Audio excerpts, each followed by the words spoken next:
deadliest place in your world was also the only place you could truly become powerful. Today, we're diving into one of the biggest romantic fantasy sensations in recent years, Fourth Wing by Rebecca Yarros. If you've seen the hype, the midnight release lines, the viral BookTok reactions, yes, this is that book. But beyond the buzz, is it actually worth your time? Let's break it down. Fourth Wing is set in a brutal war college called Basgiath, where cadets train to become elite dragon riders. And here's the catch: not everyone survives. In fact, most don't. Our heroine, Violet Sorengale, was supposed to live a quiet life as a scholar. She's physically smaller, trained in books, not battle. But her commanding general mother forces her into the Riders' Quadrant, where dragons bond only with the strong and incinerate the weak. From the very first chapter, the stakes are lethal. This is a story about survival, resilience, political secrets, and, of course, a slow-burn, tension-filled romance that absolutely sizzles. And yes, there are dragons. Intelligent, opinionated, magnificent dragons. But what makes Fourth Wing stand out in the romantic fantasy genre isn't just the action, it's the emotional core. Without spoilers, here's what you'll experience in this audiobook. You'll explore what it means to be underestimated and to turn that into your greatest strength.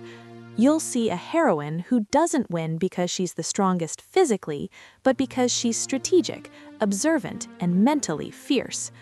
You'll witness trust built under pressure, alliances tested, and a romance forged in danger. And beneath the dragonfire and combat training, there's a quiet thread about questioning authority, confronting propaganda, and deciding who you are when the truth doesn't match what you've been taught. Now, let's talk strengths. First, pacing. This book moves. Training challenges, deadly trials, political tension, emotional twists. It rarely drags. The audiobook format especially enhances this because the urgency feels immediate. Second, the romantic tension. Yarros knows how to write chemistry. The banter is sharp. The emotional vulnerability feels earned. It's passionate without losing plot momentum. Third, accessibility. If you've ever felt intimidated by dense high fantasy, Fourth Wing is a great entry point. The world building is immersive but not overwhelming. You're not buried in complicated lore, you're pulled straight into the action.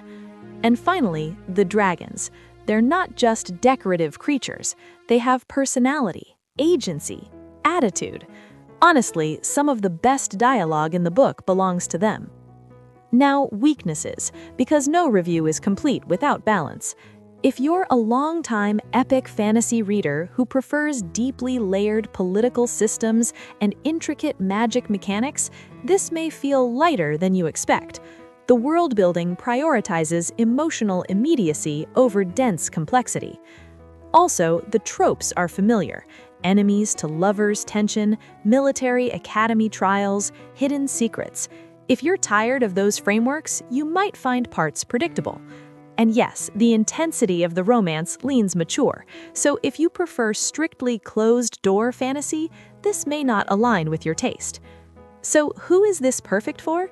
If you loved high-stakes fantasy with romance, like dragon-centered adventures and morally gray love interests, if you enjoy strong character growth, witty banter, and emotional payoff, if you want something cinematic, addictive, and easy to sink into during a long drive or evening unwind, this audiobook delivers.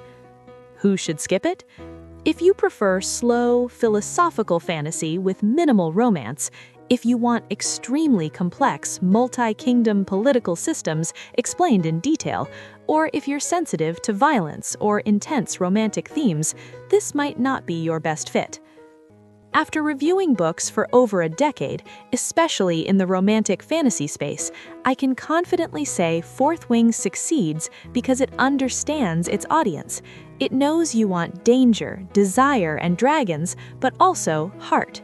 And in audio form, the urgency and emotional tension really come alive. It's the kind of story that makes you say, just one more chapter, until suddenly it's 2 a.m. If you're curious, I've included a link below where you can check out the full audiobook edition and see if it's right for you. If you decide to listen through that link, it helps support the channel at no extra cost to you.